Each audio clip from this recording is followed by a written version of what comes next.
Of the People 90.3 FM. This is the World News at 6. My name is Esther Wachuku. First off, the top stories. President Tinubu, governors preach peace, unity, and NLC rejects unfair taxation. Meanwhile, the president has dismissed claims of Gbajabiamila's replacement as chief of staff. Boko Haram suicide bomber behind Borno mosque blast, army discloses to press. House begins tax law probe, Indume pushes for suspension. 2 dead as tanker explodes on Lagos Badagry Expressway. INEC clears only 2 groups for final party registration. Then, in another development, Trump's invasion threats, Netanyahu warns against terrorist attacks on Christians in Nigeria. Also, terrorists now on rampage impose 8 million naira levy on Zamfara community over killing of its kidnapper. Details now.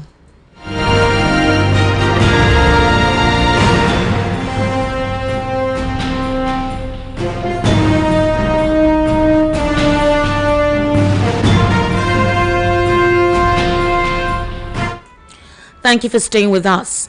As the Christian faithful mark the birth of Jesus Christ today, President Bola Ahmed Tinubu and state governors have admonished Nigerians to embrace peace. The president reaffirmed his commitment to religious tolerance, declaring that no Nigerian would be made to suffer or die because of their religious beliefs, just as the Nigerian Labour Congress demanded tax justice. In his Christmas message to Nigerians, released today on Wednesday the president stressed that religious tolerance remains a core national value that binds the country together despite its diversity. Now, the president in his message said that assuming office since May 2023 is coming amid renewed international scrutiny of Nigeria's religious freedom record. 2 months earlier, as you do know, the United States government redesignated Nigeria as a country of particular concern for alleged severe violations of religious freedom. On October 31, 2025, former U.S. President Donald Trump announced the redesignation of Nigeria under the International Religious Freedom Act of 1998, claiming that Christianity is facing an existential threat in Nigeria and alleging the radical Islamists are responsible for mass killings. However, President Tinubu reaffirmed his administration's commitment to protecting the lives of Nigerians, regardless of their religious affiliation or belief. Tinubu, who is a Muslim, married a Christian wife, noted that since taking office in 2023, he has consistently reassured Nigerians of the government's unyielding commitment to safeguarding the security, unity, and stability of the nation. The president revealed that he has engaged extensively with leaders of Nigeria's 2 major faiths throughout the year, especially amid concerns over religious intolerance and insecurity. The president also paid tribute to Nigerian Christians for their contributions to national development. Now, the presidency has dismissed recent reports suggesting that President Bola Ahmed Tinubu had replaced his chief of staff, Femi Gbajabiamila, or sacked his chief of staff with his principal private secretary, Hakeem Okiola.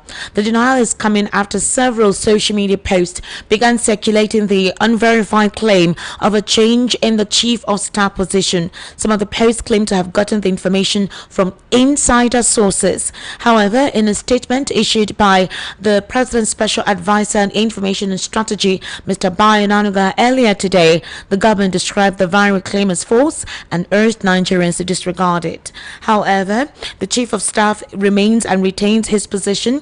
The principal private secretary likewise remains in this role. Hakeem Okiola has not replaced Femi Gbajabiamila as chief of staff. The presidency said the report was a fabrication of purveyors of fake news aiming to sow discord within the government. Onanuga also reminded media outlets to ultimately verify the information before publishing. However, some media outlets disclosed it tried to reach the special advisor on information and he did not respond to questions, thereby outlining the circulation of the said publication.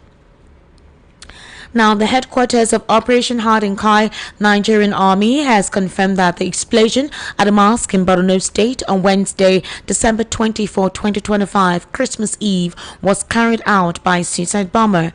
while the report claimed that at least 5 persons have been confirmed dead, while 35 others sustained varying degrees of injuries following the blast at Al-Adum Jamaat Mosque in the Gamboru market area of Maiduguri Metropolitan Council, Borno State. The explosion occurred during the evening Maghrib prayer session.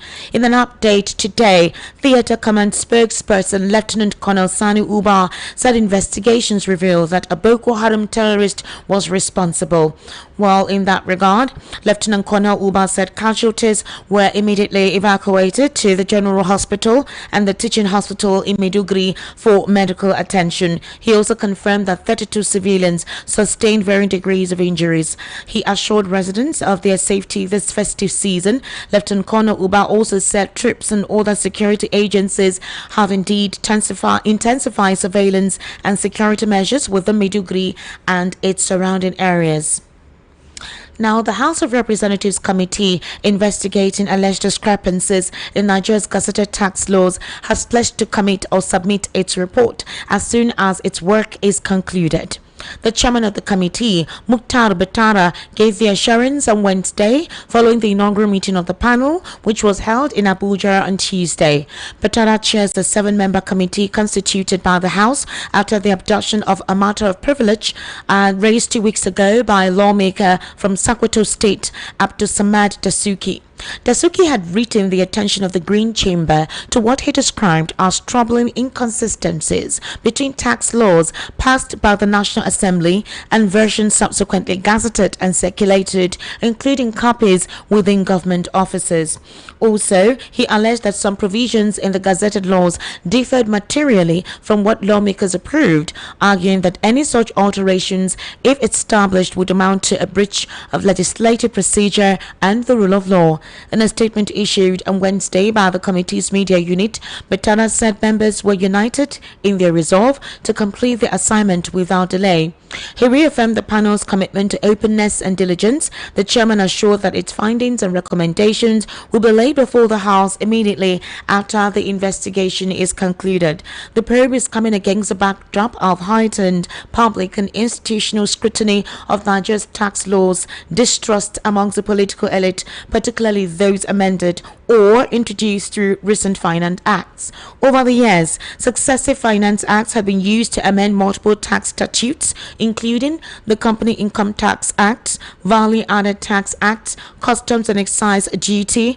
Also, lawmakers say the alleged alterations raise concerns about the integrity and the punctuality of the senators, how they occurred and how they may be responsible, who may be responsible, as well as recommend measures to safeguard the sanctity of future legislative enactments. Meanwhile, the former Senate leader Ali Ndume urged President Bola Tinubu to suspend the implementation of the disputed tax reform acts scheduled to take effect in January amid growing controversy over their passage. Unfortunately, 2 people lost their lives in a diesel tanker explosion early this morning along the Badagry Expressway, Lagos. This is according to the Lagos State Traffic Management Authority. The incident occurred at the Auto Ijaniki axis near Lagos State University of Education, while a truck carrying diesel reportedly lost control while attempting to overtake another vehicle, causing it to crash and ignite. The LASMA Director of Public Affairs and Enlightenment Department, Mr. Adebayo Taufik, confirmed this in a statement posted on the agency's X page earlier today. It added that LASMA officials quickly secured and cordoned off the affected stretch to prevent secondary accidents. They also notified the Lagos State Fire and Revenue Service or JOR unit, the Federal Road Safety Corps and Ijanikin Police Division for emergency response and security reinforcement. In a critical intervention, LASMA officials prevented members of the public from attempting to scoop spilled diesel from the scene, which is considered a very dangerous act and that could have triggered further explosions and fatalities. As Nigerians try to, in low-key, celebrate the Yuletide season, LASMA is promising not to allow more dangerous activity affect the lives and protection of Nigerians across the country. The General Manager of LASMA, Olaleko Bakare Oki, expressed deep sorrow over the incident, describing describing it deeply painful and entirely avoidable, and extended condolences to the families of the victims, emphasizing the necessity of road safety procedures. Now, bandits, or rather terrorists, have threatened residents of Kaya village in Maradun local government area of Zamfara state, imposing 8 million naira levy on the community. Residents have described it as a retaliatory move following the killing of a notorious bandit leader during a recent security operation. Sources in the area disclosed to correspondents that a threat was issued on Tuesday, which plunged the village into fear and uncertainty. The levy is reportedly being imposed on residents as punishment for the death of Isuhu Buzu, a known bandit commander who was killed during a joint operation involving the Zamfara State Community Protection Guard and members of the Civilian Joint Task Force. According to a Katsina-based security expert, Malam Bakasini, residents, however, denied any involvement in the incident, insisting that the community had no link to the operation that led to Buzu's death. They described the levy as an act of collective punishment against innocent civilians. The threat has heightened tensions in the community, with residents expressing concerns over possible violent reprisals, loss of lives, and destruction of property if the demand is not met. The Independent National Electoral Commission (INEC) has cleared only 2 political associations, the African Alliance Party and the Democratic Leadership Alliance, to proceed to the final stage of political party registration. In June 2025, INEC announced it had received 110 letters of intent from associations seeking political party status. By early September 2025, that number had risen to 171 after additional submissions. On September 11, INEC granted provisional approval to 14 associations out of the 171 seeking registration. This included the African Transformation Party, All Democratic Alliance (ADA), Advanced Nigeria Congress (ANC), Abundant Social Party (ASP), AAP, Citizens Democratic Alliance (CDA), DLA, Grassroots Initiative Party, Green Future Party, Liberation People's Party, National Democratic Party, National Reform Party, Patriotic People's Alliance, and People's Freedom Party. Now in October, INEC then shortlisted 8 associations for the next phase, noting that they met constitutional and statutory requirements. They were ADA, they were also CDA, ASP, AAP, DLA, GFP, NDP, and PFP. While sources familiar disclosed that only AAP and DLA have now been cleared to move forward. INEC disqualified the remaining 6 associations for failing INEC's final assessment. One of the associations that failed to scale through shared a rejection letter to correspondents in which INEC cited issues with the group's registered address as one of the reasons for its disqualification. The letter was signed by Rose Oriaro Anthony, INEC secretary. The affected association countered INEC's claim, stating that it had formally notified the commission of a change of address, uploaded the new details on the INEC portal, and exchanged subsequent correspondence using the updated version. A member of the affected group claimed that INEC denied ever receiving the address change details and documents that had previously been submitted. Nigerians react possibly that could be the alternative political party that the Labour Party presidential candidate intended to move to for 2027's general elections. Now, a month after U.S. President Donald Trump designated Nigeria as a country of particular concern and threatened military invasion to neutralize terrorists attacking Christians, Benjamin Netanyahu, Israeli Prime Minister, on Wednesday joined the campaign against Islamic jihadists attacking Christians in Nigeria, warning that the attacks must stop now. In his Christmas message, which circulated on social media, Mr. Netanyahu said Israel stands with Christians in Nigeria and other parts of the world, adding that the persecution of Christians around the world cannot be tolerated. He disclosed, and I quote, "I am sending Israel's Christmas blessings to our Christian friend around the world. Know that Israel will always stand with you.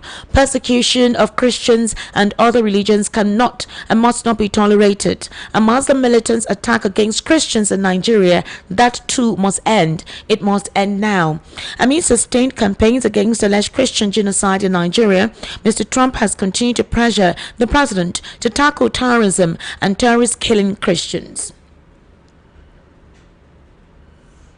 Now, former special advisor to the President Bola Ahmed Tinubu on political affairs, Hakim Baba Ahmed, has said that the People's Democratic Party can't be fixed. Baba Ahmed made this statement this morning during a live interview session today. He was speaking on Nigeria's political terrain ahead of the forthcoming general elections in 2027. He said that sometimes we think we blame the government too much, while attention is not being paid to the party itself, saying that what happened to the PDP, they caused it by themselves. You're currently listening to the World News right here on Voice of the People 90.3 FM. We'll take a very short break. When we return, we're heading to a news analysis segment while we're joined right here in the studio with CP Chuks Emowo, who was once a commissioner of police. He's also a political and national affairs commentator and also a security expert. Do kindly stay with us.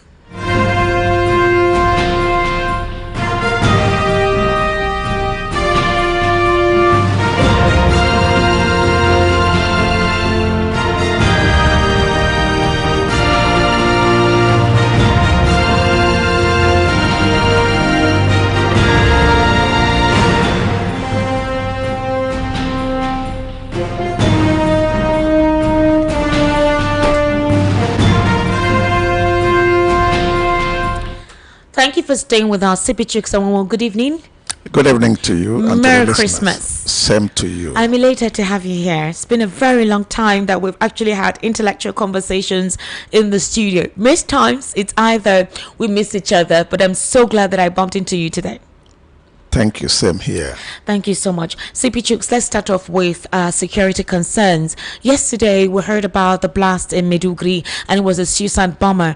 We thought that we had crossed that particular gory aspect when it comes to security threats. And this was in a mosque where persons had gathered to pray. Now, you know that one of the reasons why Trump came hard on Nigeria was Christian persecution. How do you now term this? These are Muslims who were bombed yesterday. It wasn't Christians who converged somewhere, but these are Muslims, fellow Muslims. So would we say these terrorists are pursuing any agenda for Islam, or it is something else entirely that they are after?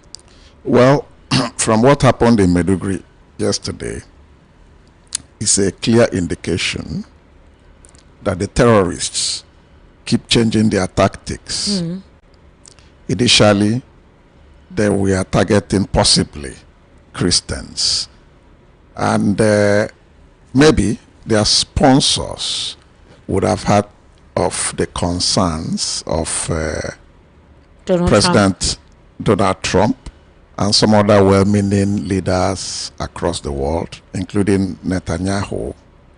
They feel that they have to change a little bit and hit their own too, so that issue of genocide will not come in, and that in essence will create further confusion with the stakeholders in government who may have been coming up with ideas of how to hit them hard and get them obliterated, and at least take us to the next level in having a peaceful and conducive atmosphere to conduct our national affairs.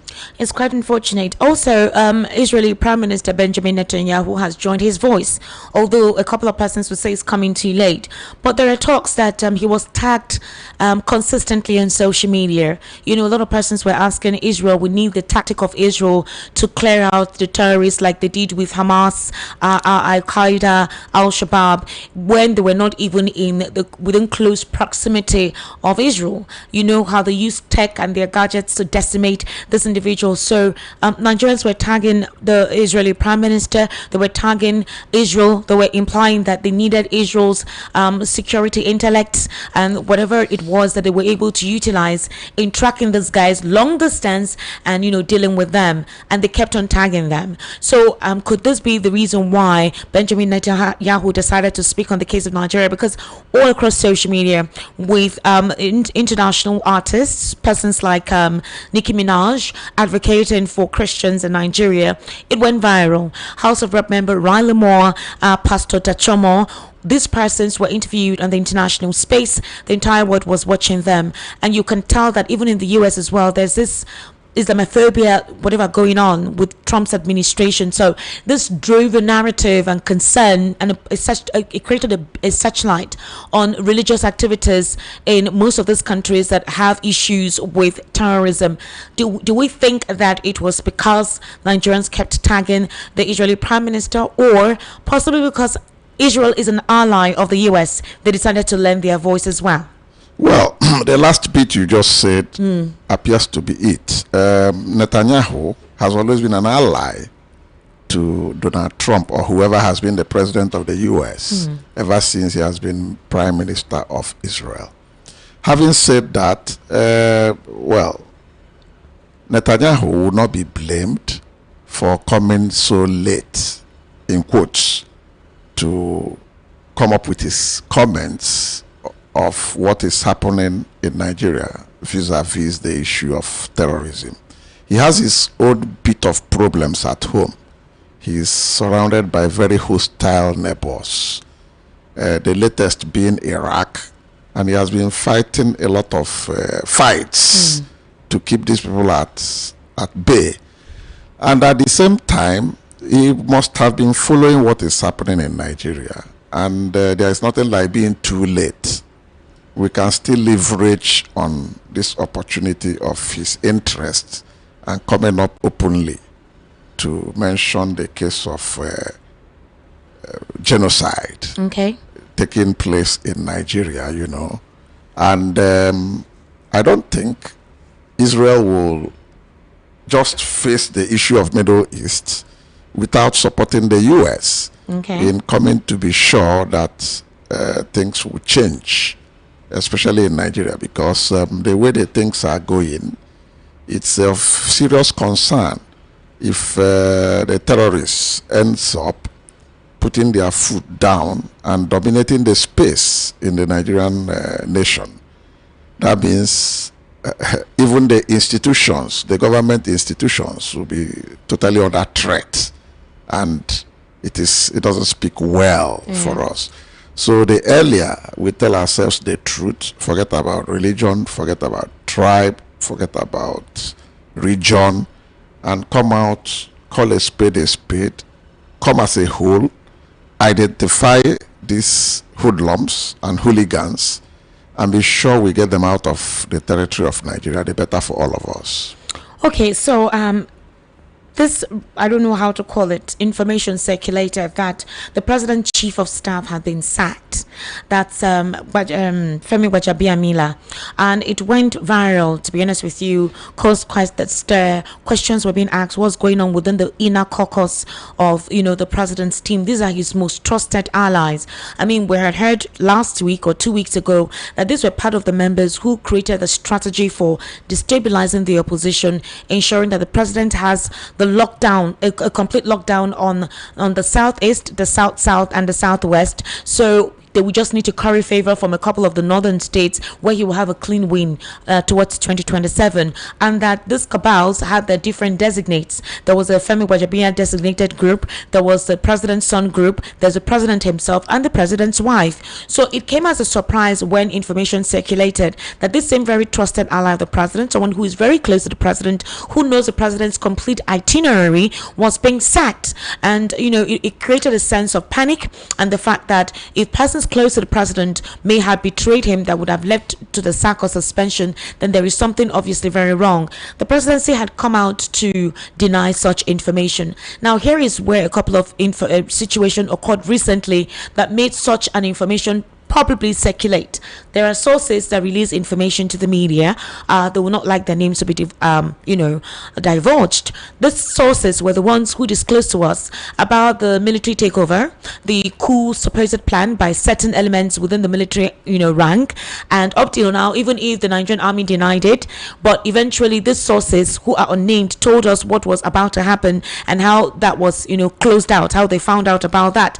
These same sources were able to tell us that there is a friction friction between the president and the Minister of Finance, Mr. Wale Edu, because of the inconsistency in the statement concerning the 2025 budget. In September, the president said we had met up the target with 2025, and then I think 4 days ago, the Minister of Finance came out to tell us that there was a huge deficit and our returns were very low, and he gave us the reasons why that was. So we heard that his duty had been redesignated to a subordinate.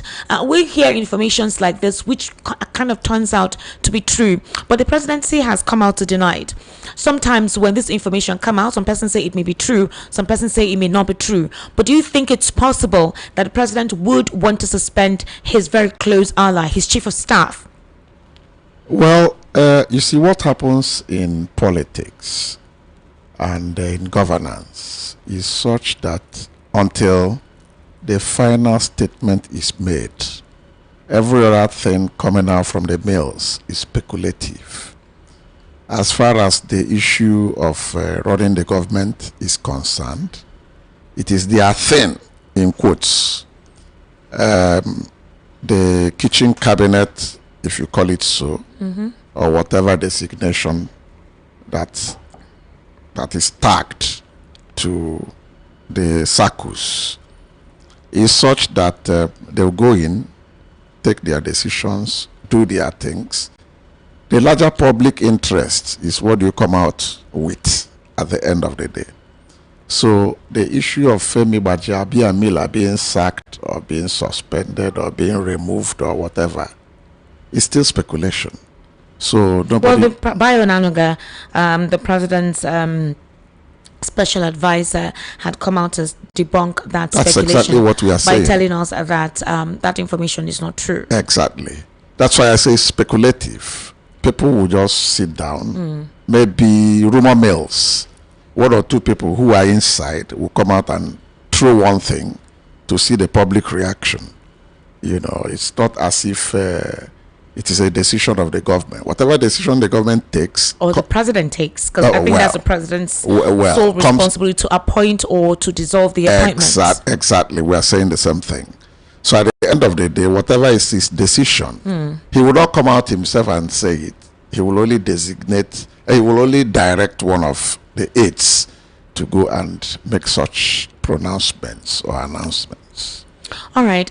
So People's Gazette released an expose, I think late yesterday, where they said that lawmakers in both legislative chambers of the National Assembly are aggrieved with Senate President Godswill Akpabio over his directive barring the office of the Assembly Clerk from releasing copies of the tax reform bill transmitted to President Bola Tinubu for assent and subsequently signed into law. So 2 senators and 4 members of the House of Rep disclosed to the People's Gazette that the embargo has fueled suspicion and internal wrangling as lawmakers who demanded copies of the assented bill were denied access. This is despite their insistence that the document was needed to confirm that the version signed by the president was identical with the certified true copy passed by both legislative chambers. And according to the lawmakers, the controversy began following allegations by a member of the House of Representatives, Abdul Samad Dasuki, who represents Sokoto State, PDP Sokoto State, that the tax laws available to Nigerians differs from the versions passed by the National Assembly. Why would Godswill Akpabio deny the House of Rep members from having access to it? Because a lot of Nigerians are curious and they want to read what was disclosed by, the PDP Senator Abdul Samad Dasuki. They want to read it. Circulated within that level. Managed in the sense that it will not be good, it will not speak well for any leak whereby those 2 documents that are inconsistent, having gotten out of where it is supposed to be reserved or retained until they must have done whatever reconciliations or alterations for the 2 to rhyme. That's what I mean by managing it. So it will be like very scandalous if it gets out of hand to the extent that it's the woman in the streets frying granite or selling akara will have access to such a highly classified document. Because until it is finally released, that is when we can now say this is what it is. Not at this point that maybe, in quotes, some people may have gone to doctor it to serve a certain purpose or a specific interest, because that's what the larger public is beginning, those who are concerned, they are beginning to raise, that it appears the thing has been doctored to suit a particular interest. That's the direction they are going. And if Goodswill Akpabio, as a chairman of the National Assembly, sits there and let this thing get out of hand, it will definitely not speak well of him and could cause a lot of, chaos or, cataclysm within the system. Well, if at all this purported inconsistency was realized to be true, it turns out to be true, whatever cataclysm you're talking about had actually taken place, unless politics is infused here, because we heard reports about $30,000 and $50,000 being given to this House of Rep members and senators. They wanted to protest concerning this particular tax bill.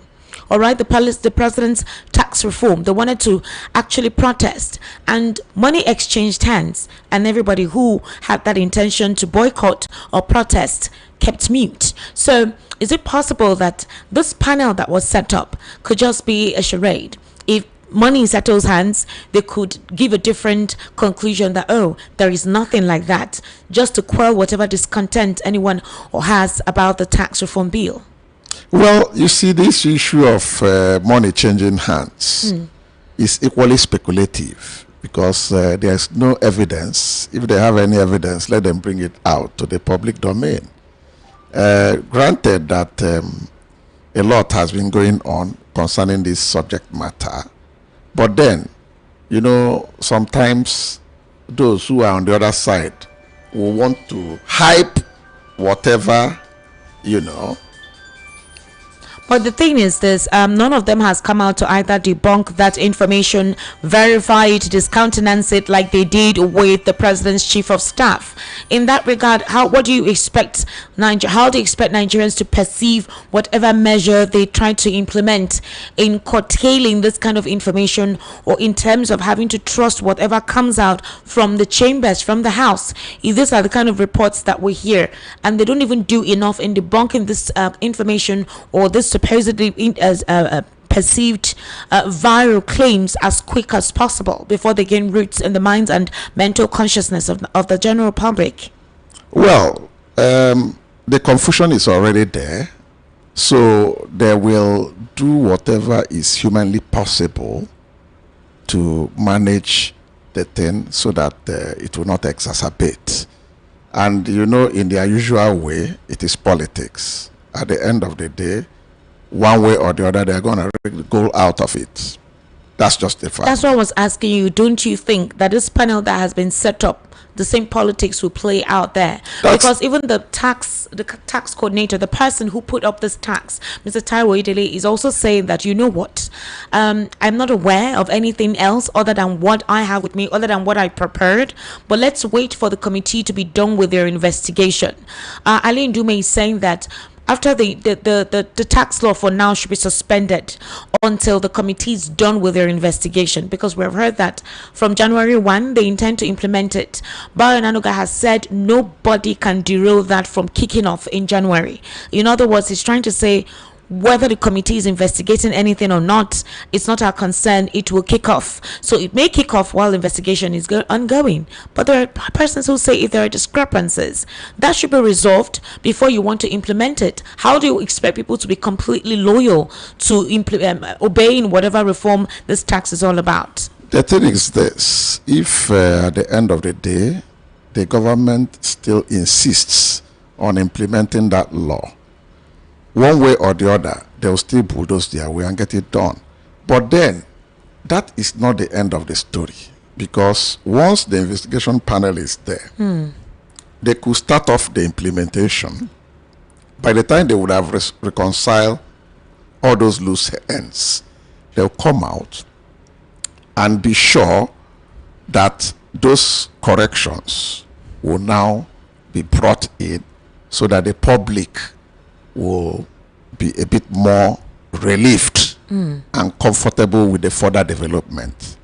That's the way I see it coming, especially when there is timeline to it, which is what the position of government is trying to let us know. All right, let's look at this because I know you have to be out of here as soon as possible. Today is Christmas Day, and we in Lagos State, we've heard stories of negative news, like negative information.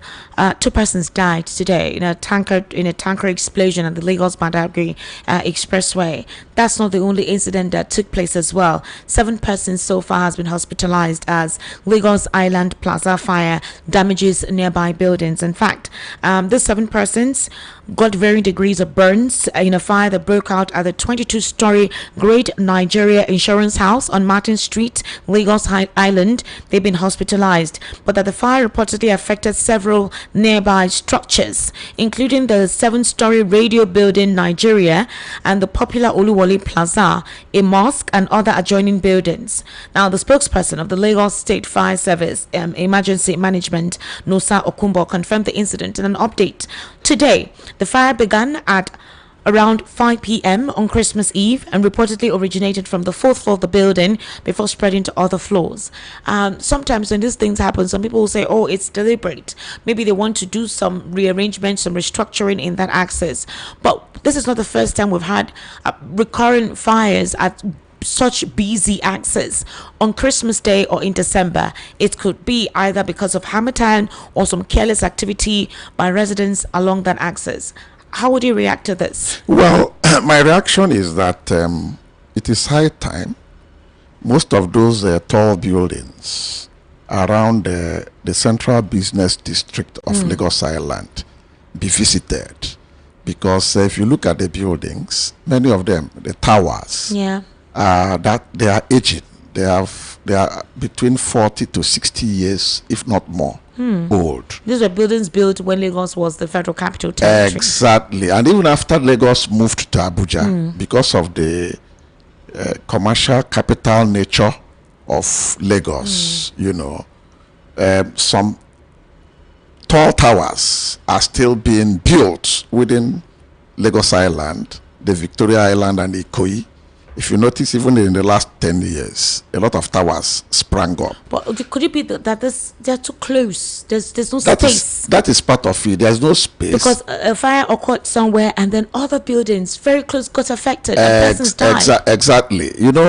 In those days, when they were given approval for those tall buildings, maybe they didn't look at the regulations properly, because there is supposed to be space when you are doing those structures. That's one.